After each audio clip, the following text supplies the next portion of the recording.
Assalamu alaikum wa rahmatullahi wa barakatuh. My dear students, I welcome you all again. I'm your chemistry tutor Yasir sir, and this is video lecture number 2 for the chapter states of matter. और आज का जो हमारा topic है वो है intermolecular forces of attraction. हमने previous video lecture में इंट्रोडक्शन इस यूनिट का जो है वो किया था. आज हम उसी वीडियो लेक्चर ये जो हमारा चैप्टर है स्टेट्स ऑफ मैटर, हमारा जो दूसरा वीडियो लेक्चर है वो बेसिकली है इंटरमॉलिक्यूलर फोर्सेस ऑफ अट्रैक्शन पे. पहले मैं आपको थोड़ा सा आइडिया दूंगा इंटरमॉलिक्यूलर फोर्स ऑफ अट्रैक्शन क्या होता है, उसके बाद हम डियर स्टूडेंट्स इनके टाइप्स पढ़ते हैं. देखिए, सबसे पहले इंपॉर्टेंट बात जो आपको याद रखनी है, मान लो मेरे पास एक मॉलिक्यूल है. बात समझना, मान लो मेरे पास एक मॉलिक्यूल है. मॉलिक्यूल मान लो मेरे पास है HBr. देखिए HBr, हाइड्रोजन ब्रोमाइड. चेक कीजिए आप, यहाँ पे मैंने हाइड्रोजन ब्रोमाइड लिखा. देखिए HBr मैंने लिखा. ये एक मॉलिक्यूल है. द स्टूडेंट्स इसको एक मॉलिक्यूल कहते हैं बिकॉज मॉलिक्यूल एक ऐसा सब्सटेंस होता है जो मिनिमम 2 एटम्स का बना हो. वो 2 एटम्स सेम भी हो सकते हैं, वो डिफरेंट भी हो सकते हैं. अगर सेम एटम्स का एक मॉलिक्यूल बना है उनको होमो एटॉमिक मॉलिक्यूल्स कहते हैं, और अगर डिफरेंट एटम्स है जैसे यहाँ पे है तो उनको हेटेरो एटॉमिक मॉलिक्यूल्स कहते हैं. इंपॉर्टेंट बात आपको क्या याद रखनी है, ये एक मॉलिक्यूल है और इस मॉलिक्यूल में ये जो मैंने डैश लाइन यहाँ पे दिखाई, ये बॉन्ड है, ये चीजें आपको पता है.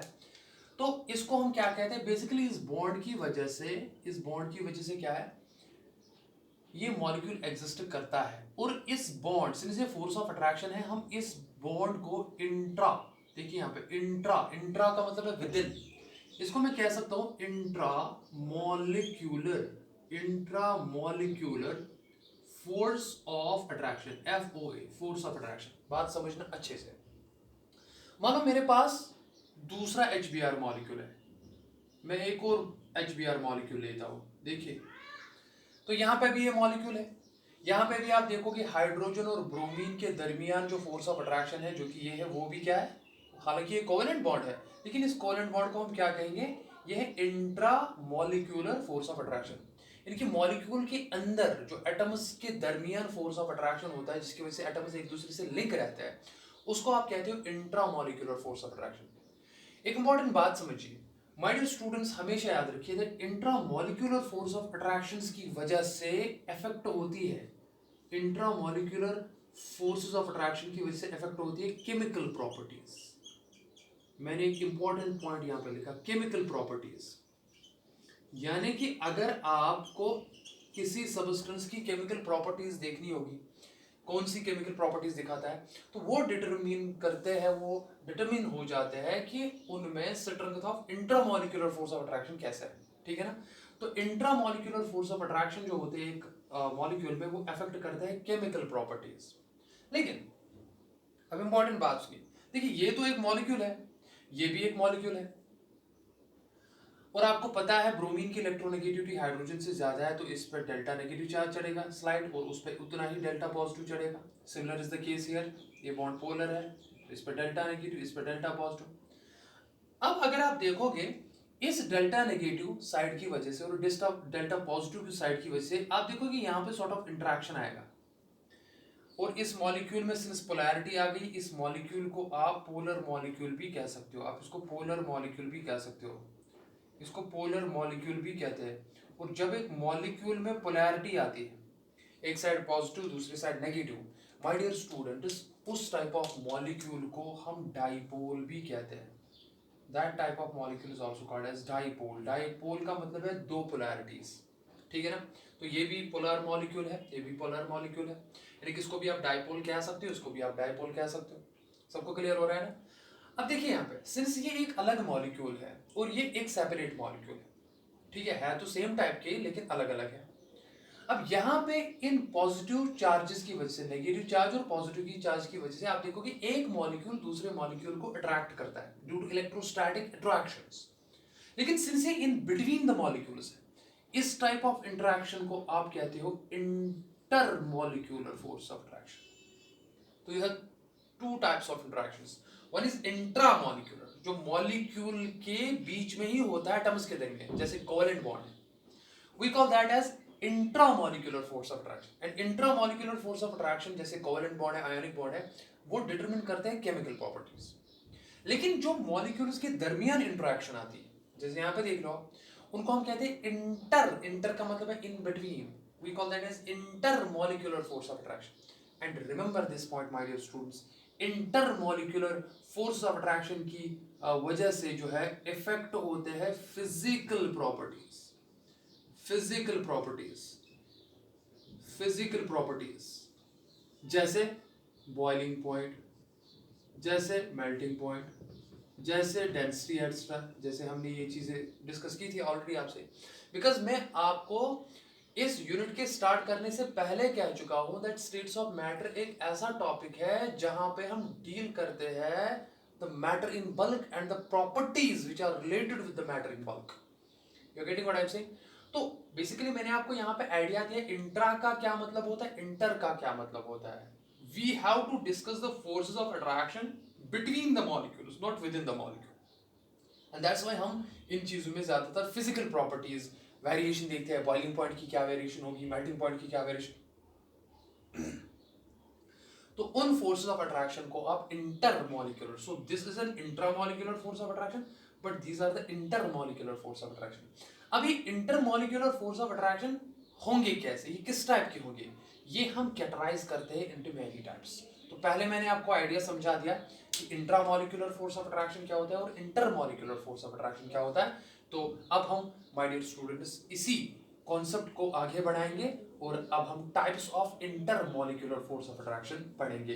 तो अगर हम डेफिनेशन की बात करेंगे, अगर आपको कोई पूछेगा that intermolecular force of attraction होते क्या है, तो आप उन्हें यह बताएंगे that intermolecular forces of attraction are the forces of attraction that exists between the various molecules in a substance, that exists, that operates, that are present between the molecules of a substance. That substance can be either in the solid state, that can be either in the liquid state, or that can be in the gaseous state.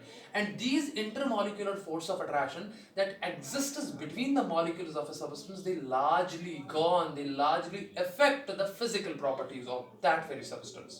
Is that understood to you? Now, so far as the intermolecular force of attractions are concerned, अब मैंने आपको समझा दिया concept क्या है। अब हम इनके टाइप्स की बात करेंगे। What are the various types of intermolecular force of attraction? देखिए, सबसे पहला टाइप जो हम, चलो मैं आपको पहले नाम ही बताता हूं, उसके बाद हम उनको फिर अलग अलग जो है वो डिस्कस करेंगे। सबसे पहला टाइप जो है इस कैटेगरी में वो क्या है, वो है डाइपोल डाइपोल इंटरेक्शन।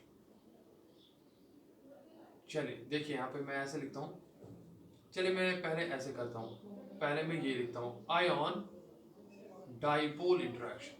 पहला ये डाइपोल में समझा चुका हूं आपको अभी थोड़ी देर पहले। डाइपोल का क्या मतलब होता है, एक ऐसा मॉलिक्यूल जिसमें पोलैरिटी हो, एक साइड से पॉजिटिव दूसरी साइड से नेगेटिव। हालांकि 100% वो पोलैरिटी नहीं होते हैं, डेल्टा पॉजिटिव डेल्टा नेगेटिव, उस टाइप ऑफ मॉलिक्यूल को आप पोलर मॉलिक्यूल भी कहते हो और उस टाइप ऑफ मॉलिक्यूल को आप डाइपोल भी कहते हो। तो डाइपोल समझ में आया आपको। तो पहला इंटरेक्शन जो क्या है वो आयन और डाइपोल के दरमियान होती है और उसको हम कहते हैं आयन डाइपोल इंटरेक्शन। यह है कैटेगरी नंबर फर्स्ट। देखिए कैटेगरी नंबर सेकंड क्या है। कैटेगरी नंबर सेकंड जो है वो ये है ion induced dipole, ion induced dipole, ion induced dipole interaction. यानी कि दूसरा जो इसका टाइप है, दूसरी कैटेगरी जो है इसमें, उसको हम कहते हैं आयन इंड्यूस्ड डाइपोल। ये मैं समझाऊंगा आपको, यानी कि आयन होगा एक और दूसरा डाइपोल बनाया जाएगा, खुद डाइपोल नहीं होगा, वो इंडक्शन से डाइपोल बनाया जाएगा, उसको कहते हैं हम इंड्यूस्ड डाइपोल। वो मैं समझाऊंगा आपको। तीसरी कैटेगरी जो इसमें आती है, थर्ड कैटेगरी, वो हम कहते हैं डाइपोल डाइपोल इंटरेक्शन। इन चीजों को आप याद रखें, बहुत इंपॉर्टेंट कॉन्सेप्ट है, बहुत ही इंपॉर्टेंट कॉन्सेप्ट है डाइपोल डाइपोल इंटरेक्शन। ये है कैटेगरी नंबर थर्ड, ये है टाइप नंबर थर्ड जिसको आप डाइपोल डाइपोल इंटरेक्शन कहते हो। Category number four, that means type number four, that is dipole induced dipole. देखिए यहाँ पे dipole induced dipole, induced dipole. dipole induced dipole interaction, dipole induced dipole interaction. This is category number 4. देखिए पहला क्या है, ion और dipole के दरमियान, we call that as ion dipole interaction. The second is ion induced dipole interaction, ion और induced dipole के दरमियान. एग्जांपल्स में सारा क्लियर हो जाएगा. तीसरी कैटेगरी जो है that is dipole और dipole के दरमियान, we call that as dipole dipole interaction. The fourth category is dipole induced dipole. एक डायपोल होगा और दूसरा इंडक्शन की वजह से डायपोल बनेगा, we call that as dipole induced dipole interaction. And the last category here we call that as fifth one, that is called as हालांकि यहाँ पे एक और है, यहाँ पे एक और है, उसको हम कहते हैं हाइड्रोजन बॉन्डिंग. उसको हम कहते हैं हाइड्रोजन बॉन्डिंग भी. हाइड्रोजन बॉन्डिंग भी क्या है, that is the special type of dipole dipole interaction. Dipole और डायपोल के दरमियान ही होता है, लेकिन उसमें क्या होता है, उसमें वो स्पेशल काइंड ऑफ मॉलिक्यूल्स दिखाते हैं, तो उसको हम हाइड्रोजन बॉन्डिंग कहते हैं. मे बी आपने केमिकल बॉन्डिंग में पढ़ा होगा. एंड फिफ्थ वन इज, हम उसको कहते हैं London dispersion forces. London dispersion forces. मैंने फिलहाल आपको कैटेगरी समझाई. देखिए my dear students, so these are the many types of intermolecular forces of attraction. Intermolecular force of attraction के कितने टाइप्स है आपने देखी है. अगर हम हाइड्रोजन बॉन्डिंग को इसके साथ पढ़ेंगे तो टोटल 5 है, अगर हम उसको अलग से पढ़ेंगे तो 6 टाइप्स है. तो these all are the types of intermolecular force of attraction that exists between the various molecules of a particular substance, which is either in the form of gaseous state, liquid state and solid state. And these intermolecular force of attraction, they affect the physical properties of that very substance. Now इसमें पहले दो छोड़ के जो बाकी सारे हैं, चलो मैं हाइड्रोजन बॉन्डिंग को अलग ही यहाँ पे कैटेगरी से डिस्कस करूंगा. और अगर हम ये डिस्कस, अगर आपने बॉन्डिंग में पढ़ा है तो फिर डिस्कस करने की ज़रूरत नहीं है, लेकिन चलो ठीक है, हम आपको उस टाइम बता देंगे. तो अगर आप यहाँ पे देखेंगे, देखिए माय डियर स्टूडेंट्स, अगर मैं 6th कैटेगरी भी लिखूंगा, चलो मैं यहाँ पे लिखता हूँ हाइड्रोजन बॉन्डिंग. एक अलग हाइड्रोजन बॉन्डिंग भी क्या है, ये भी एक डायपोल डायपोल इंटरेक्शन है, लेकिन स्पेशल टाइप ऑफ मॉलिक्यूल से दिखाते हैं. तो hydrogen bonding, it is basically a category of, it is basically a type of dipole dipole interaction. dipole dipole interaction का ही ये टाइप है. अब एक इंपॉर्टेंट बात याद रखिए, इनमें से जो ये तीन देखो कौन थी, dipole dipole interaction, dipole induced dipole interaction and London dispersion forces. ये डिस्कस करेंगे हम सारे डिटेल में. इन फोर्सेस को एक साथ हम कहते हैं van der Waals forces of attraction. Please try to understand what I am saying. These are called as van der Waals forces of attraction. We call them as van der Waals forces of attraction. Please try to understand this thing. So there are many types of intermolecular force of attraction, and of which पहले, दूसरे और hydrogen bonding को छोड़ के जो बीच में 3 categories आती है, one is dipole dipole interaction, another is dipole induced dipole interaction, and third one is London dispersion forces. वो एक अलग कैटेगरी में आते हैं, which we call as van der Waals forces of attraction, and these van der Waals forces of attraction are basically the weak force of attraction. These are basically the weak force of attraction. Weak force of attraction. ये बहुत ही जो इसका nature होता है, strong नहीं होता, week होता है, लेकिन वीक फोर्सेस का नेचर में काफ़ी इंपॉर्टेंस है. अगर आप देखेंगे my dear students, gravitational force जो हमारे सोलर सिस्टम को या हमारा जो यूनिवर्स है उसमें जो सेलेस्टियल बॉडीज़ है एक दूसरे के साथ जो स्टेबलाइज होते हैं ड्यू टू मोशन, वहाँ पे जो फोर्स ऑफ अट्रैक्शन होता है, खासकर ये एक इम्पॉर्टेंट जो हमारा प्लैनेट अर्थ है वो सन के अराउंड जो है वो रिवॉल्व करता है, and that in a particular orbit, and that is because of that force of gravity जिसको आप कहते हो, that is called as gravitational force. And since it's a very very important force, and but it is a weak force, so weak forces का nature में काफ़ी ज़्यादा importance है. So van der Waals force of attraction are also the examples of weak force of attraction that exists between the molecules. और van der Waals force of attractions का type क्या हो सकता है, they can be either dipole dipole, dipole induced dipole, या इनको सबको, इन तीनों को हम ओवरऑल नाम दे सकते हैं van der Waals force of attraction. तो चलिए ठीक है, before we are going to discuss the van der Waals force of attraction like that, what we are going to do, first we are going to discuss the first two types, that is ion dipole interaction and dipole induced dipole. तो चलिए पहला वाला start करते हैं, मैं ये part erase करता हूँ। देखिए, चलो आई होप आपको आइडिया समझ आ गया कि हमें पढ़ना क्या है। देखिए, चलो ये नाम मैं लिख के रखता हूँ यहाँ पे, बिकॉज ये बाद में मुझे चाहिए। चलो मैं यहाँ पे डिस्कस करूंगा। तो पहला हमारा जो टाइप है that is ion dipole interaction. देखिए आप, जाहिर सी बात है, आयन और डाइपोल, एक तो आपके पास आयन होना चाहिए, दूसरे आपके पास डाइपोल होना चाहिए। और जब आयन और डाइपोल के दरमियान इंटरैक्शन होगी डियर स्टूडेंट्स, हम उसको कहते हैं आयन डाइपोल इंटरैक्शन। क्या कहते हैं शाबाश? Ion dipole interaction. Now check it out what I am gonna say. सबसे इंपॉर्टेंट बात जो आप याद रखेंगे, लेट अस सपोज आयन्स दो टाइप्स के होते हैं, या तो कैटाइन होगा या तो एनाइन होगा। अब मैं आपको एग्जांपल के तौर पे ही समझाऊंगा। देखिए, the interaction, the force of attraction that exists between the ion and the dipole, we call such interaction as ion dipole interaction, my dear students.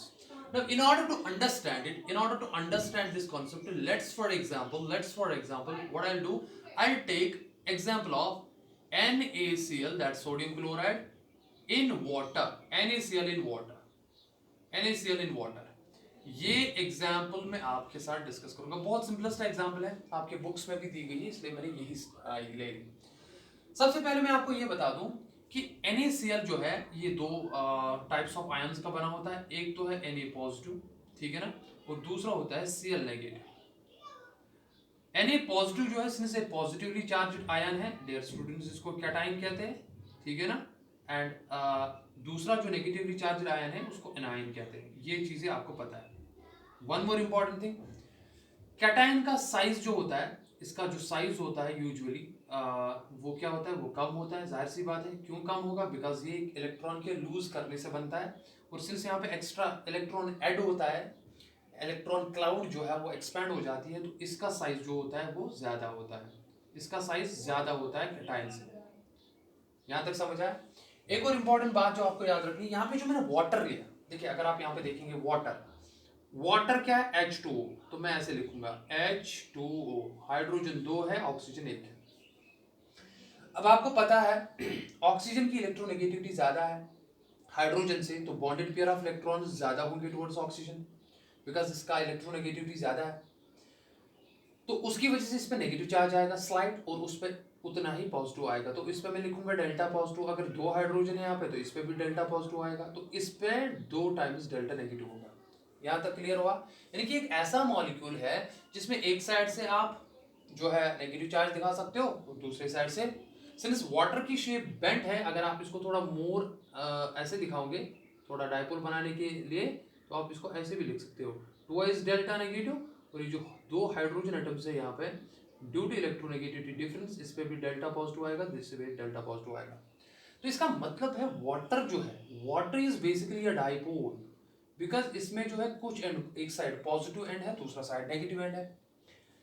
और ये डाइपोल जो हम रिप्रेजेंट करेंगे, लेट्स सपोज मैं ये रिप्रेजेंट ऐसे करूंगा, ठीक है, ऐसे रिप्रेजेंटेशन आप ऐसे भी लिख सकते हो, जिसमें एक साइड नेगेटिव है, मैं इस साइड नेगेटिव लिखूंगा, और दूसरा साइड इसमें पॉजिटिव है, मैं वो ऐसे लिखूंगा।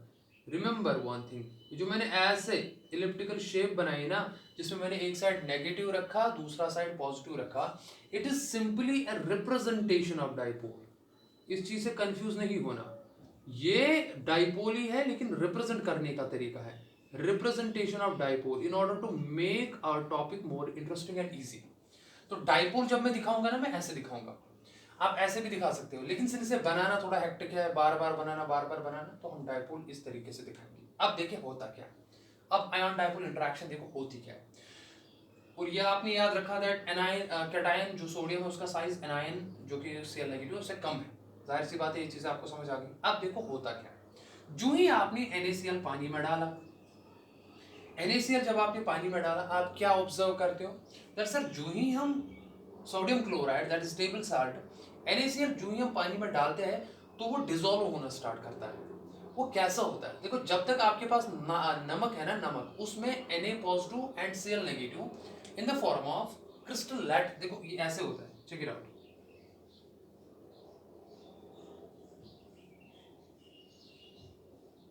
ऐसे होता है, ठीक है ना। तो इट्स लाइक यहाँ पे ऐसे, ये जो मैंने कॉर्नर्स पे ऐसे गोल गोल बनाए, ठीक है, यहाँ पे आप देखोगे Cl नेगेटिव आयन्स होते हैं, यहाँ पे Cl नेगेटिव आयन्स होते हैं ऐसे, Cl नेगेटिव आयन्स होते हैं ऐसे, Cl negative Cl negative Cl negative Cl negative, check it out, Cl negative Cl negative, ठीक है ना। और यहाँ पे अगर आप बीच में देखोगे जैसे फेस में, यहाँ पे देखो, यहाँ पे एक फेस है, यहाँ पे वो वाला साइड होगा, वो ये वाला साइड, यहाँ से एक, नीचे से एक, ठीक है ना। और वहाँ पे आप देखोगे क्या है, वहाँ पे होते हैं, और यहाँ पे एजेस पे भी ऐसे, यहाँ पे सबको दिख रहा है ना। तो ये होते हैं Na पॉजिटिव, देखो यहाँ पे होते हैं Na पॉजिटिव। और इस टाइप ऑफ ये जो 3 डायमेंशनल आपको स्ट्रक्चर दिखता है, इसको आप कहते हो लैटिस, लैटिस स्ट्रक्चर, LATTIC। ये 3D होता है, ये 3D होता है, 3 डायमेंशनल होता है। और इस 3D के होने से ये NaCl जो है ये एग्जिस्ट करता है सॉलिड में, इसीलिए लैटिस का कॉन्सेप्ट हम सॉलिड में पढ़ते हैं। इसको लैटिस स्ट्रक्चर भी कहते हैं, इसको क्रिस्टल लैटिस भी कहते हैं। NaCl जब तक आपके पास है, due to these attractions, because Cl negative और Na पॉजिटिव क्या करते हैं आपस में, वो एक दूसरे को अट्रैक्ट करते हैं। जाहिर सी बात, ये चीजें आपको पता है, जब वो अट्रैक्ट करते हैं, नेगेटिव चार्ज है पॉजिटिव चार्ज है, तो उस अट्रैक्शंस की वजह से स्टेबल रहता है, सॉलिड फॉर्म में रहता है। लेकिन जो ही आपने इसको पानी में डाला, देखो क्या होता है। अब यहाँ पे Na पॉजिटिव और Cl नेगेटिव के दरमियान ये जो फोर्स ऑफ अट्रैक्शन आते हैं, यहाँ पे बात ध्यान से समझो। देखो यहाँ पे क्या है, Na पॉजिटिव, यहाँ पे क्या है, Cl नेगेटिव। तो Na पॉजिटिव और Cl नेगेटिव के दरमियान जो अंदर से लैटिस में, स्ट्रक्चर में, 3D में इंटरेक्शन होता है, अट्रैक्शन होता है, वो कौन सा होता है, वो तो फोर्स ऑफ अट्रैक्शन है, वो तो फोर्स ऑफ अट्रैक्शन है। और कौन सा फोर्स ऑफ अट्रैक्शन है, बताइए डियर स्टूडेंट्स। वो फोर्स ऑफ अट्रैक्शन जो है वो है इलेक्ट्रोस्टैटिक फोर्स ऑफ अट्रैक्शन, वो है इलेक्ट्रोस्टैटिक फोर्स ऑफ अट्रैक्शन। और इलेक्ट्रोस्टैटिक फोर्स ऑफ अट्रैक्शन की वजह से जब एक 3 डायमेंशनल सॉलिड क्रिस्टल स्ट्रक्चर बनता है, लैटिस बनता है, ठीक है ना, उस टाइम उस अट्रैक्शन की वजह से जो एनर्जी रिलीज होती है, उसकी वजह से जो एनर्जी रिलीज होती है, आपको पता है अट्रैक्शन की वजह से एनर्जी रिलीज होती है और रिपल्शन से एनर्जी बढ़ जाती है, उस एनर्जी को आप कहते हो lattice energy. Lattice energy, bonding में ये कॉन्सेप्ट आपने पढ़ा होगा, उस एनर्जी को आप लैटिस एनर्जी कहते हो। जितनी एनर्जी एक लैटिस बनने के दौरान बाहर रिलीज होगी, एक सॉलिड स्ट्रक्चर बनने के दौरान जितनी लैटिस एनर्जी बाहर निकलेगी ना, उतना ही लैटिस स्टेबल होता है। ठीक है, यहां तक समझ आ गया। आप देखो, जो ही आपने इस NaCl स्ट्रक्चर को पानी में डाला, पानी में क्या है, देखो पानी में होता क्या है, चेक करिए। ये यहां तक समझ आ गया ना सबको, देखिए मैं इरेज करता हूं, चेक इट आउट। अब होता क्या है इसमें, जो ही आप NaCl पानी में डालते हो तो मैं ऐसे दिखूंगा, चेक कीजिएगा आराम से। मान लो मेरे पास यहां पे है सोडियम क्लोराइड, देखें, मान ले मेरे पास है Na और Cl है, तो मैं ऐसे बनाता हूं। देखिए, आपको पता है Na पे क्या चार्ज है, पॉजिटिव, और आपको पता है Cl पे क्या चार्ज है, नेगेटिव। जब तक ये सॉलिड फॉर्म में है तब तक Na पॉजिटिव Cl नेगेटिव के साथ जुड़ा है, और इस फोर्स ऑफ अट्रैक्शन को क्या कहते हो आप, इलेक्ट्रोस्टैटिक फोर्स ऑफ अट्रैक्शन। समझ आया। और तब तक आपका NaCl सॉलिड है। लेकिन जो ही आपने इसको पानी में डाला, आप ऑब्जर्व करते हो कि पानी में डालते ही नमक गायब हो जाता है, क्योंकि वो डिसॉल्व हो जाता है, वो सॉल्युबल हो जाता है। कैसे, देखिए कैसे। अब देखिए, अब NaCl को पानी में डाला तो NaCl को कौन से मॉलिक्यूल सराउंड कर रहे हैं, पानी के, यानी कि वाटर के। चलो पहले मैं यहां ऐसे बनाता हूं, यहां पे कौन सा साइड है जिगर, नेगेटिव। वाटर के मॉलिक्यूल इस तरीके से इसको ओरिएंट करते हैं, अट्रैक्ट करते हैं। समझना मैं क्या कह रहा हूं, इस तरीके इसको ओरिएंट करते हैं, इसको अट्रैक्ट करते हैं कि ये नेगेटिव पॉजिटिव मांगता है। तो आप बताइए मुझे, वाटर कैसे अपने आप को ओरिएंट करेगा, वाटर के मॉलिक्यूल्स अपने आप को ऐसे ओरिएंट करते हैं। देखिए देखिए, बात को समझिए, देखिए ये मैंने जो बनाया ना यहाँ पे, इस पे ध्यान दें आप।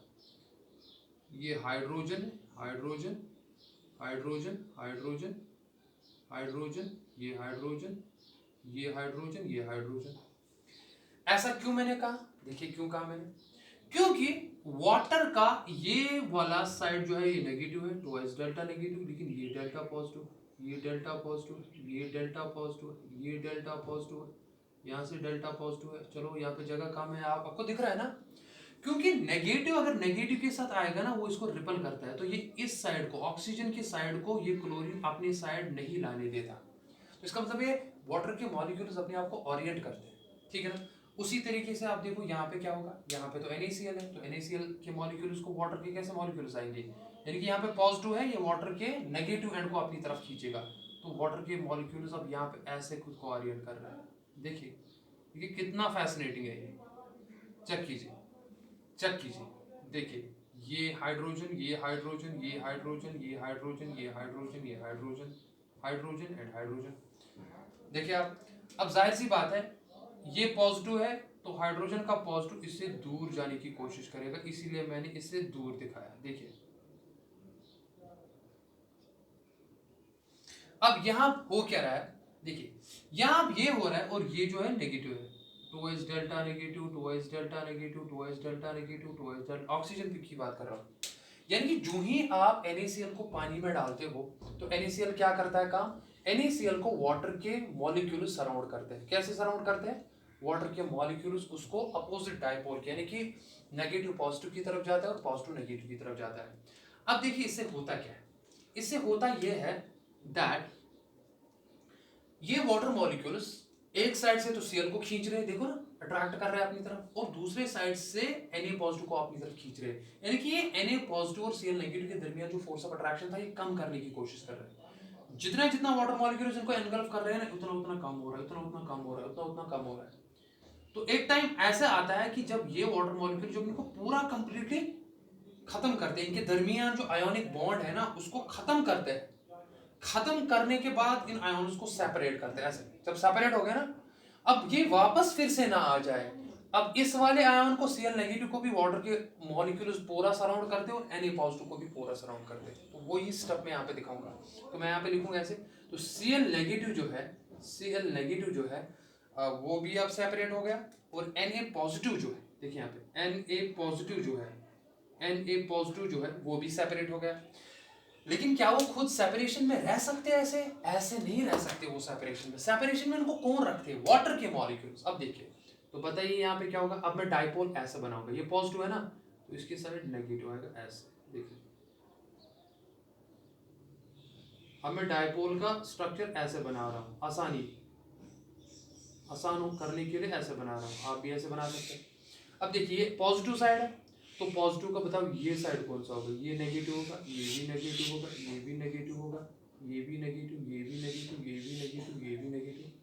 चलो ये नेगेटिव ऐसे दिखाएंगे, और दूसरा वाला साइड डेफिनेटली पॉजिटिव होगा बिकॉज वो डाइपोल है। यानी कि कहने का मतलब है Na पॉजिटिव के क्लोज जो है वो O नेगेटिव साइड होगा, ठीक है ना। तो बताओ Cl नेगेटिव का चक्कर कैसा होगा, Cl नेगेटिव के चक्कर में भी हम डाइपोल्स बनाएंगे, तो पहले डाइपोल्स बनाइएगा ऐसे, देखिए मैंने डाइपोल्स बनाए, देखिए जनाब मैंने डाइपोल्स बनाए। तो जो ही मैंने डाइपोल्स बनाए तो ये नेगेटिव है, तो नेगेटिव के साइड कौन सा आएगा क्लोज, वो तो पॉजिटिव आएगा। क्या सबको क्लियर हो रहा है? ठीक है, बहुत सिंपल है, तो बहुत सिंपल है। तो दूसरा साइड इसका क्या होगा, वो तो नेगेटिव होगा, तो मैं नेगेटिव नेगेटिव लिखता हूं। अब बात समझिए, वाटर को आप सॉल्वेंट भी कहते हो, या ये जरूरी नहीं है, वाटर की जगह कोई और सॉल्वेंट हो सकता है। उस प्रोसेस को जिसमें सॉल्वेंट के मॉलिक्यूल्स एक आयन को, एक सबस्टेंस को पूरा एनगल्फ करते हैं, सराउंड करते हैं, जैसे यहां पे किया, उस प्रोसेस को हम कहते हैं सॉल्वेशन। क्या कहते हैं my dear student? Solvation. Solvation का concept, when the solvent molecules they totally engulf, they totally surround a particular ion, we call that process as solvation। लेकिन अगर सॉल्वेंट वाटर है, जैसे यहां पे है, लेकिन अगर सॉल्वेंट वाटर है, तो उस सॉल्वेशन कॉन्सेप्ट को हम हाइड्रेशन कहते हैं। यानी कि when the solvent is water then we call that solvation as hydration. So hydration is basically the solvation when the solvent is water. और एक इंपॉर्टेंट बात याद रखिए माय डियर स्टूडेंट्स, हाइड्रेशन है क्या बेसिकली, उसमें डाइपोल और आयन के दरमियान अट्रैक्शन होती है, इंटरेक्शन होती है। Whenever there is an attraction there is a release of energy. तो इसका मतलब ये हुआ दैट इस अट्रैक्शन की वजह से जो एनर्जी रिलीज होती है, जाहिर सी बात है रिलीज होगी ना, बिकॉज अट्रैक्शन हो रहा है, पॉजिटिव नेगेटिव के दरमियान अट्रैक्शन हो रहा है। We call that energy as hydration energy. We call that energy as hydration energy. Hydration energy is the energy released when the water molecules surround the particular ion, and at that moment of time जितनी energy ज़्यादा release होगी उतना ही वो ion hydrated form में solution में stable होगा। अब एक important चीज़ बात याद रखेंगे आप, यहाँ पे ions के दरमियान भी force of attraction था, उस फोर्स ऑफ अट्रैक्शन को आप आयोनिक बॉन्ड कहते हो, और यहाँ पे इनके दरमियान भी अट्रैक्शन होता है जिसकी वजह से एनर्जी रिलीज होती है, उसको कहते हैं हाइड्रेशन एनर्जी। अब देखिए NaCl के दरमियान बॉन्ड टूटता कैसे है, जो ही वाटर के मॉलिक्यूल्स को सराउंड करते हैं, जो ही यहाँ पे अट्रैक्शन होती है आयन और डाइपोल के दरमियान, उसको आप हाइड्रेशन एनर्जी कहते हैं, वो रिलीज होती है। जो ही वो एनर्जी रिलीज होती है वही एनर्जी NaCl को मिलती है और इसके दरमियान बॉन्ड टूटने की जो है वो कोशिश स्टार्ट होती है। जो ही उसको ज्यादा एनर्जी मिलेगी तो अल्टीमेटली एक स्टेज आता है NaCl, Na positive and Cl negative एक दूसरे से दूर होके हाइड्रेटेड फॉर्म में रहता है। So for a particular ionic compound, if hydration energy is greater than lattice energy, because इनके दरमियान जो एनर्जी निकलती है उसको लैटिस एनर्जी कहते हैं। If hydration energy is greater than the lattice energy, only then that substance will be soluble in water. तो basically ये फॉर्म जो है ये सॉल्युबल फॉर्म है, ये फॉर्म जो है ये सॉल्युबल फॉर्म है नमक की, NaCl की पानी में, ये सॉल्युबल फॉर्म है, इस बात को प्लीज समझिए। तो एक सबस्टेंस कब सॉल्युबल होगा एक सॉल्वेंट में, सपोज वाटर में, तब सर जब हाइड्रेशन एनर्जी उसके आयंस की ज्यादा होगी then that of the lattice energy. If it is so then the substance is soluble in water. अगर ऐसा नहीं है तो वो सबस्टेंस सॉल्युबल नहीं होता है, वो इनसॉल्युबल रहता है। लेकिन आपको सॉल्वेंट भी यहाँ पे ध्यान में रखना है। अगर आपने NaCl, एक इंपॉर्टेंट चीज याद रखेंगे, सपोज आपने NaCl जो है वो आपने बेंजीन में डाला, बेंजीन एक नॉन पोलर सॉल्वेंट है, या आपने CCl4 में डाला, कार्बन टेट्राक्लोराइड, तो NaCl जो है ये आयोनिक है, सबको पता है ये आयोनिक है, ये पोलर है। लेकिन बेंजीन जो है या कार्बन टेट्राक्लोराइड जो है ये नॉन पोलर होते हैं, यहाँ पे कोई इंटरेक्शन नहीं होगी। आप देखोगे NaCl जो है ये इस सॉल्वेंट में सॉल्युबल नहीं होगा, आप नमक डालो वो नीचे कंटेनर में वैसे ही रहेगा। तो like dissolves like solubility rule भी आप दिमाग में रखेंगे। तो मुझे कहना क्या था, बेसिकली मुझे इंटरेक्शन आपको समझानी थी। यहाँ पे आयन और डाइपोल के दरमियान अट्रैक्शन हो रही है, इंटरेक्शन हो रही है। देखो आयन और डाइपोल के दरमियान क्या हो रही है, interaction. We call that interaction is ion dipole interaction. अब आप बताइए मुझे, यहाँ पे ज्यादा हाइड्रेशन एनर्जी निकलेगी कि यहाँ पे? देखिए जहां पे चार्ज डेंसिटी ज्यादा होती है वहां पे अट्रैक्शन भी ज्यादा होती है और वहां पे एनर्जी भी ज्यादा रिलीज होगी। तो अगर आप दो के केसेस में देखेंगे, Na का साइज जो है वो देखो इस पे एक पॉजिटिव चार्ज है, इस पे एक नेगेटिव चार्ज है। चार्ज की बात करेंगे इस पे भी एक यूनिट है, इसके भी एक यूनिट है, इस पे पॉजिटिव इस पे नेगेटिव है। लेकिन साइज की अगर आप बात करोगे, साइज सबसे कम किसका है? Na पॉजिटिव का, मैंने पहले ही बताया था। Cl का ज्यादा होता है। तो साइज अपॉन चार्ज रेशो अगर आप निकालेंगे तो चार्ज डेंसिटी जो निकलेगी वो सबसे ज्यादा किस पे निकलेगी? Charge divided by size ratio अगर आप निकालेंगे उसको चार्ज डेंसिटी कहते हैं। वो कैटायन में जितनी चार्ज डेंसिटी ज्यादा होती है ना उतना इन्फ्लुएंस ज्यादा होता है। तो अगर आप देखेंगे since the charge density of sodium is cation is greater than the chloride ion, therefore hydration energy यहाँ पे ज्यादा, यूजुअली cations की ज्यादा होती है as compared to anions। फजान्स rule अगर आपने पढ़ा है तो वहाँ पे ये चीजें आपको समझ आई होगी। तो this type of interaction is called as ion dipole interaction. लेकिन एक इंपॉर्टेंट नोट यहाँ पे मैं लिखने जा रहा हूँ। नोट क्या है? नोट ये है, हाइड्रेशन एनर्जी या आयन डाइपोल इंटरेक्शन कब ज्यादा होगी। देखो कब ज्यादा होगी, अगर चार्ज आयन पे, मैं यहाँ पे लिखूंगा, अगर आयन पे, आयन जो कि आपके पास है अगर आयन पे चार्ज ज्यादा है, मोर चार्ज है, और दूसरा अगर उसका साइज लेस है, खुद ही समझो ना, चार्ज ज्यादा, डेंसिटी किसके बराबर होती है? देखो मैं यहां पे लिखता हूं, चार्ज डेंसिटी, चार्ज डेंसिटी होती है बराबर charge divided by size, charge divided by size. आप खुद समझो, जितना चार्ज ज्यादा है और जितना साइज कम है उतनी चार्ज डेंसिटी क्या है? ज्यादा। जितनी चार्ज डेंसिटी ज्यादा होती है ना उतनी डायपोल इंटरेक्शन ज्यादा होती है, आयन डायपोल इंटरेक्शन। सो आयन के लिए जितना ही चार्ज ज्यादा है और जितना साइज कम है, और डायपोल के लिए, डायपोल भी तो है, डायपोल के लिए जितना डायपोल मूवमेंट ज्यादा है उसको डायपोल मूवमेंट कहते हैं। ये पढ़ा होगा आपने क्लास 11th में ही हम पढ़ रहे हैं, बॉन्डिंग में पढ़ा होगा आपने डायपोल मूवमेंट। डायपोल मूवमेंट हम म्यू से रिप्रेजेंट करते हैं, एक वेक्टर क्वांटिटी होती है। डायपोल मूवमेंट डिपेंड करता है इलेक्ट्रोनेगेटिविटी डिफरेंस पे, वैसे स्ट्रक्चर पे भी डिपेंड करता है। तो जितना इलेक्ट्रोनेगेटिविटी डिफरेंस ज्यादा होती है उतनी डायपोल मूवमेंट ज्यादा होता है। और जितना डायपोल मूवमेंट ज्यादा होगा, देखिए जितना डायपोल का डायपोल मूवमेंट ज्यादा है और जितना आयन की चार्ज डेंसिटी ज्यादा है उतना ही डायपोल आयन डायपोल इंटरेक्शन ज्यादा है। तो आप क्या याद रखेंगे? Greater the charge density of an ion and greater the dipole moment of dipole, greater is ion dipole interaction and vice versa। सबको समझ आया ना? जितना चार्ज की चार्ज डेंसिटी ज्यादा होगी, चार्ज डेंसिटी कब ज्यादा होगी सर? जब चार्ज ज्यादा होगा और साइज कम होगा। और डायपोल मूवमेंट का जो डायपोल का डायपोल मूवमेंट ज्यादा हो, डायपोल मूवमेंट का मतलब है पोलैरिटी, ठीक है ना, वो तब ज्यादा होगा जब electronegativity difference between the atoms ज्यादा होगी, उस टाइम आयन डायपोल इंटरेक्शन भी ज्यादा होगी। और वाइस वर्सा का क्या मतलब है? जितना ये कम हो गए उतना आयन डायपोल इंटरेक्शन कम होगी। तो सबसे बेस्ट एग्जांपल जो मैंने आपको इसमें समझाई वो थी किसके रिलेटेड? NaCl को जो पानी में आपने डाला, ठीक है ना। तो NaCl हालांकि नॉन पोलर सॉल्वेंट्स में जैसे बेंजीन होता है, कार्बन टेट्राक्लोराइड आता है, वो उनमें सॉल्युबल नहीं होते, इस चीज को समझिए आप। ओके, सबका हो गया। दूसरा होता है ion induced dipole. Ion induced dipole, देखो आयन इंड्यूस्ड डायपोल क्या होता है, मैं ये रेज करता हूं। आज हम दो के बारे में पढ़ेंगे, तो इंशाल्लाह बाकी फिर हम नेक्स्ट लेक्चर में पढ़ेंगे वैन डर वाल्स फोर्सेस के बारे में। देखिए दूसरा जो है उसको आप क्या कहते हो? दूसरा टाइप, देखिए दूसरा टाइप जो है we call that as ion induced dipole. मैं फिर से लिखता हूं, आयन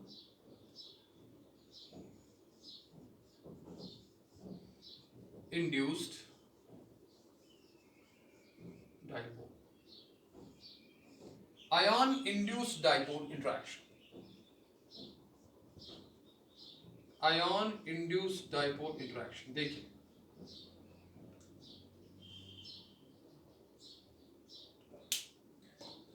देख लो प्यारे बच्चों, अब तो आपने समझ लिया कि पहले तो एक आयन होना चाहिए और दूसरा एक इंड्यूस्ड डायपोल क्या होता है, यानी कि डायपोल खुद नहीं है लेकिन इंडक्शन की वजह से डायपोल क्रिएट होता है। वो कैसे होता है? मान लो मेरे पास एक पहले आयन है, आयन कैटायन भी हो सकता है, आयन एनायन भी हो सकता है। चलो मान लो मेरे पास एक कैटायन, कैटायन में लेता हूं, या एनायन भी ले सकते हैं आप। पहले आपके पास क्या होना चाहिए जिगर? पहले सर आयन होना चाहिए और ये इंड्यूस्ड डायपोल। समझाइए क्या होगा? इंटरेक्शन तो हमें समझ आता है, अट्रैक्शन। मान लो मेरे पास है लिथियम कैटायन, लिथियम कैटायन होता है Li+। तो आपको पता है ये क्या है? ये एक कैटायन है, एक कैटायन है यानी कि एक आयन है, ये एक आयन है। मैं यहाँ पे लिखता हूँ एक आयन है यानी कि एक कैटायन है। आराम से समझिए, बहुत सिंपल। और मान लो मेरे पास एक ऐसा मॉलिक्यूल है जो कि नॉन पोलर है, नॉन पोलर। देखें मान लो मेरे पास एक आयोडीन है, I2 मॉलिक्यूल, चेक कीजिए ये I2 मॉलिक्यूल है, ठीक है ना। और सिंस इलेक्ट्रोनेगेटिविटी जितनी इस आयोडीन की है उतनी ही इसकी है, तो बॉन्डेड पेयर ऑफ इलेक्ट्रॉन्स बिल्कुल सेंटर में होगी, ना ही इस पे नेगेटिव आएगा ना ही इस पे पॉजिटिव आएगा, कुछ नहीं आएगा, कोई चार्ज नहीं होगा। उस टाइप ऑफ मॉलिक्यूल को आप कहते हो नॉन पोलर। अगर पॉजिटिव नेगेटिव आता उसको पोलर कहते हैं, उसको डायपोल भी कहते हैं। तो एक नॉन पोलर है। लेकिन ये आयन है, ठीक है ना। क्या ये डायपोल है सर? डायपोल तब होता है जब पोलैरिटी होती है, जो पोलर होता है, लेकिन ये तो है नहीं। अब होता है क्या है, देखिए क्या होता है। जो ही ये लिथियम कैटायन अप्रोच करता है इस आयोडीन की तरफ, आयोडीन अभी क्या है फिलहाल, ये नॉन पोलर है। अब आपको पता है आयोडीन का साइज बड़ा है, इसकी एक इलेक्ट्रॉनिक क्लाउड होती है। Now see what happens. Now see what happens. आराम से मैं आपको ये ऐसे समझाऊंगा। देखिए, मान लो मैं इस लिथियम कैटायन को ऐसे बताऊंगा, मान लो ये कैटायन है, देखिए अब मैंने ऐसे लिया लिथियम कैटायन, और आयोडीन जो है इसकी इलेक्ट्रॉन क्लाउड में ऐसे दिखाऊंगा। चेक कीजिए आराम से, सिमेट्रिकल। ये मैंने ऐसे दिखाई पहले, ये कैटायन है, आयन है, और ये नॉन पोलर है, या नॉन पोलर मॉलिक्यूल की जो इलेक्ट्रॉन क्लाउड होती है, मैं फिर से लिखूंगा यहाँ पे, नॉन पोलर मॉलिक्यूल की जो इलेक्ट्रॉन क्लाउड्स होती है वो डिस्टर्ब नहीं हुई होती है, वो सिमेट्रिकल होती है। अंडर नॉर्मल कंडीशंस वो क्या होती है, सिमेट्रिकल होती है। तो सिमेट्रिकल मैंने यहाँ पे दिखाया, तो मैं यहाँ पे लिखूंगा सिमेट्रिकल मॉलिक्यूल या सिमेट्रिकल उसकी electron cloud. As long as ये इससे दूर है तो ये मान लो ये सिमेट्रिकल है, कोई टेंशन नहीं है, और ये डायपोल नहीं है, नो डायपोल। लेकिन मान लो ये इसको अप्रोच कर रहा है, ये नजदीक आ रहा है। अब बात समझो, सिंस आपको पता है दैट ये पॉजिटिव है और लिथियम का साइज काफी कम होता है, तो इसकी चार्ज डेंसिटी काफी ज्यादा आएगी, तो ये इसकी इलेक्ट्रॉन क्लाउड को, जो बाहर से इसकी इलेक्ट्रॉन क्लाउड होती है, वो इसको अपनी तरफ खींचता है। यानी कि ये कैटायन इसकी चार्ज डिस्ट्रीब्यूशन को, इसका जो सिमेट्रिकल इलेक्ट्रॉन क्लाउड होता है, उसको अपनी तरफ खींच रहा है, यानी कि नेगेटिव को अपनी तरफ खींच रहा है। तो जब ये यहाँ पे क्या करता है काम, उस प्रोसेस को, अब देखो, चलो मैं पहले यहाँ पे लिखता हूँ। तो जब ये खींच रहा है, देखो पहले तो कोई पोलैरिटी नहीं थी, लेकिन ये इसकी इलेक्ट्रॉन क्लाउड को खींच रहा है, ये इसमें कुछ इंक्लूड कर रहा है जो कि नहीं था पहले। इस प्रोसेस को इंडक्शन कहते हैं। अब देखिए मैं क्या करूंगा, मैं फिर से लिखूंगा ऐसे, ये कैटायन था और ये इसकी इलेक्ट्रॉन क्लाउड को ऐसे, ये इसकी इलेक्ट्रॉन क्लाउड को अब ऐसे डिस्टर्ब कर रहा है। चेक कीजिए ना, देखो यहाँ हो क्या रहा है, यहाँ वो ऐसे रहा है दैट अभी सिमेट्रिकल था, लेकिन अब नहीं है, क्योंकि जो इसका ओवरऑल नेगेटिव चार्ज था वो अब इस पार्ट की तरफ आ रहा है। देखो यहाँ पे नेगेटिव ज्यादा बढ़ रहा है, और जितना यहाँ पे नेगेटिव ज्यादा बढ़ रहा है ना, उतना यहाँ पे पॉजिटिव बढ़ेगा। तो यहाँ पे क्या है, यहाँ पे charges of positive and negative centres are created due to the process of, उस प्रोसेस को आप कहते हो इंडक्शन। यानी कि इंडक्शन की वजह से जो मॉलिक्यूल नॉन पोलर था, उस मॉलिक्यूल में पोलैरिटी क्रिएट हो गई due to process of induction, इसलिए हम कहेंगे इसको इंड्यूस्ड डाइपोल। ये पहले नहीं था डाइपोल, लेकिन इसने अट्रैक्शन की वजह से इसकी इलेक्ट्रॉन क्लाउड को अपनी तरफ खींचा।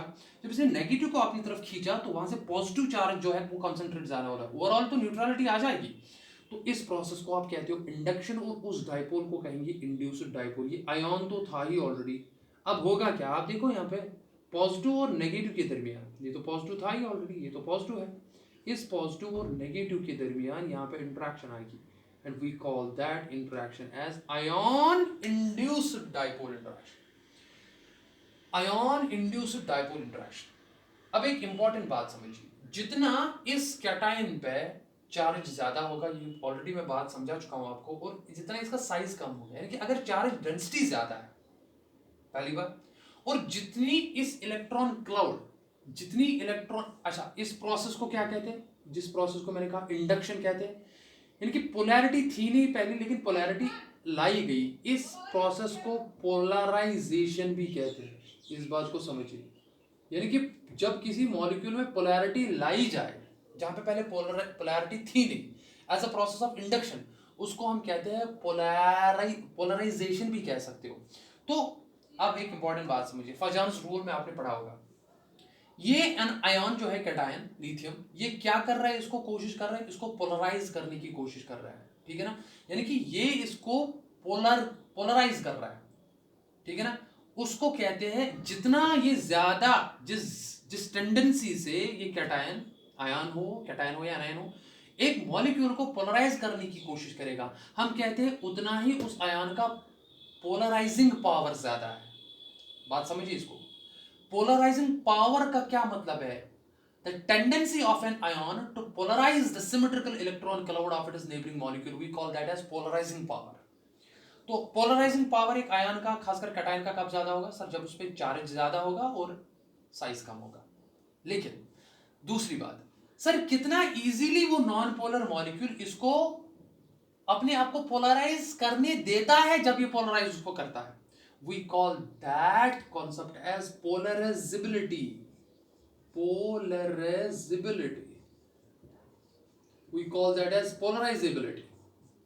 The polarizability is the phenomenon with which, या इसको हम कह सकते हैं the ease with which a non-polar molecule undergoes polarization due to induction in presence of the polarizing power of an ion. We call that as polarizability. We call that as polarizability. तो इसका मतलब है जितना polarising power ion का ज्यादा होना चाहिए होगा, और जितनी पोलराइजेबिलिटी, देखो ना, मुझे अपनी तरफ कोई खींच रहा है और मैं खींचने दे रहा, यानी कि किसी को खींचने की ताकत ज्यादा है, कोई मोटिवेट, किसी का मोटिवेशन पावर काफी ज्यादा है तो उनको कहेंगे उसका मोटिवेटिंग पावर ज्यादा है। जिसको पोलराइजेशन पावर ज्यादा होगा उसको कहेंगे उसका पोलराइजिंग पावर ज्यादा है। लेकिन दूसरा होता है ना, कोई किसी को आप मोटिवेट कर रहे हो और दूसरा होना भी चाहता है, लेकिन उसको बस मोटिवेटर मिलना चाहिए और वो मोटिवेट हो जाता है। जितना वो इजीली मोटिवेट होता है ना, यहाँ पे मोटिवेशन को आप पोलराइजेशन से ले लो, यानी कि एक पोलराइज कर रहा है और दूसरा पोलराइज हो रहा है, और जितना इजीली वो हो रहा है हम उस कॉन्सेप्ट को कहते हैं पोलराइजेबिलिटी। तो इंपॉर्टेंट बात याद रखेंगे आप, दैट आयन इंड्यूस्ड डायपोल में आयन का जितना हाई पोलराइजिंग पावर है, अगर उसका हाई पोलराइजिंग पावर, अगर उसका पोलराइजिंग पावर क्या है, हाई है, बिकॉज ये कंडीशन पहली है, और दूसरी कंडीशन जो इंड्यूस्ड डायपोल है, इंड्यूस्ड डायपोल मैंने आपको समझा, अगर उसकी पोलराइजेबिलिटी, यानी कि वो अपने आप को पोलराइज आराम से होने दे रहा है, अगर उसकी पोलराइजेबिलिटी भी क्या है, ज्यादा है, अगर उसकी पोलराइजेबिलिटी भी ज्यादा है, तो माय डियर स्टूडेंट्स उस टाइम आयन और इंड्यूस्ड डायपोल के दरमियान जो इंटरेक्शन होगी वो बहुत ज्यादा होगी। और अगर यही कम था, यानी कि आयन का पोलराइजिंग पावर कम था और उसकी पोलराइजेबिलिटी कम थी, तो उस time ion induced dipole interaction भी कम होगी। सबको क्लियर हुआ? Since these are the types of intermolecular force of attraction. तो आज के लेक्चर में, दैट इज लेक्चर नंबर 2, इसमें हमने दो टाइप्स आज पढ़े। पहला आयन डायपोल इंटरेक्शन, जिसको मैंने NaCl में जब आप पानी में उसको डिसॉल्व करते हैं वो समझा आपको, और दूसरा हमने पढ़ा आयन इंड्यूस्ड डायपोल, जिसमें मैंने आपको पोलराइजिंग पावर, पोलराइजेशन और पोलराइजेबिलिटी कॉन्सेप्ट के बारे में बताया। तो याद रखिए, cations with high charge and less size, यानी कि जिनकी चार्ज डेंसिटी ज्यादा होती है उनका पोलराइजिंग पावर ज्यादा होता है, और जो नॉन पोलर है नेगेटिवली चार्ज आयंस होते हैं जिनका साइज काफी ज्यादा बड़ा होता है, तो वो अपनी इलेक्ट्रॉन क्लाउड्स को इजीली पोलराइज होने देते हैं, यानी कि उनकी पोलराइजेबिलिटी ज्यादा होती है। तो माय डियर स्टूडेंट्स, इंशाल्लाह we are going to discuss the next types in the coming video lectures. Till then आप अपना ख्याल रखिए। फी अमानिल्लाह। अस्सलाम वालेकुम व रहमतुल्लाह।